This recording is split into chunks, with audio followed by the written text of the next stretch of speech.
What's up, everyone? Today I want to take a look at a new game that came out just a few days ago called The Gap. This is a first-person narrative adventure game that explores many different aspects of life and memories and the multiverse and everything in between that, and somehow does it in the span of just a few hours. I was really impressed by this one. I was skeptical in the very first scene because the voice acting was a bit stiff, and that doesn't really change for the rest of the game, but overall I don't think that ended up hindering any part of this experience. The story mainly focuses on a character named Joshua Hayes, who's a neuroscientist and whose family deals with a rare neurological condition that wears away at their mental capabilities. So in order to make sure that that doesn't happen to him, he signs up for this experimental procedure that suddenly propels him into a mind-bending and reality-bending adventure, and also one that's surrounded by corporate conspiracy. The way that the game explores all of that is by sending Joshua and us as we control him through many different memories of Joshua's life that we get to jump back to and essentially get a living snapshot of as he tries and puts all these clues together to try and find an answer of what's going on and if he can fix it, and also to try and save his crumbling family that is also being affected by everything going on with him. As confusing as all of that could have been, I think the game actually does a really good job of never letting the story get away from all of the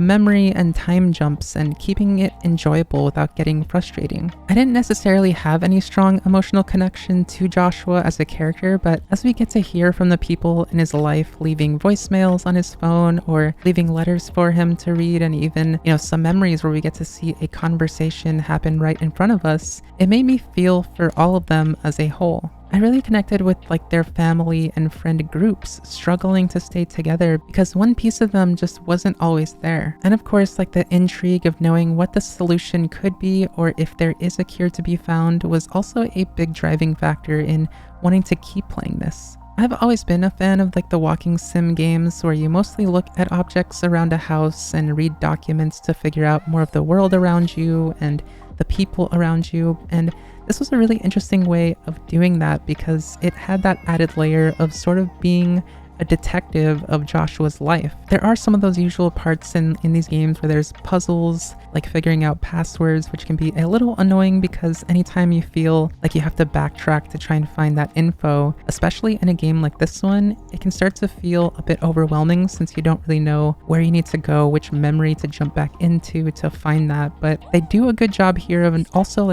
not having just one pathway that you have to stay on. There's always kind of a new memory to jump into that might lead to a new clue, and that starts an entirely different pathway. And again, I have to emphasize just how much this game excels in the personal relationships and emotions of the characters. There are some intense moments of anger and confusion from Joshua's wife, Amber, as she tries to figure out whether he's telling the truth about all of this or if he's just kind of delusional. And Amber is dealing with her own life and fate as well as she gets diagnosed with an illness. And then there's Mia, their daughter, who is a really strong emotional pull on the entire story as she's right in the middle of that all. When it comes to the visuals of this game and the overall gameplay, I really didn't have a problem with anything that they did here. I loved how it took place in many different decades, even if all of them kind of felt the same, they looked the same, but seeing those different photos and the way that the relationships kind of were different in 2020 compared to how they were in 2040, and jumping back and forth through that was interesting enough to feel like there was this grand story being told that was going to have just as grand of a payoff by the end of it. Unfortunately, I don't think that the ending did live up to those expectations I had kind of built for it playing it, which did hurt it a little bit to me, but I don't get bothered by disappointing endings all that much. The lead up to that was really engaging, and I cared enough to keep going to see how that would end, so really that's more than I can ever ask for. Yeah, so that's really all I have to say about The Gap. As you can see in the title and at the very, quick start of this video, I'm not gonna call this a review, even though it's pretty much the same as all of the review videos I've done in the past, and that's mostly just because I view these videos as more of a discussion on the game. I like to play them, give my thoughts on them, about what stood out to me, and labeling it as a review kind of adds this unwritten layer of seriousness to it, I guess, that I don't really care for. So I thought this was kind of the perfect alternative for that. But yeah, like aside from that, I hope you enjoyed this video on The Gap. I was really happy to get to play it after seeing that trailer, and I was really won over by that. So yeah, I hope you did enjoy it. I hope you are all doing well. I hope you enjoy the game if you decided to check it out. And yeah, I hope you all stay safe out there. Take care, and I hope to see you all in the next one, whenever that one might be.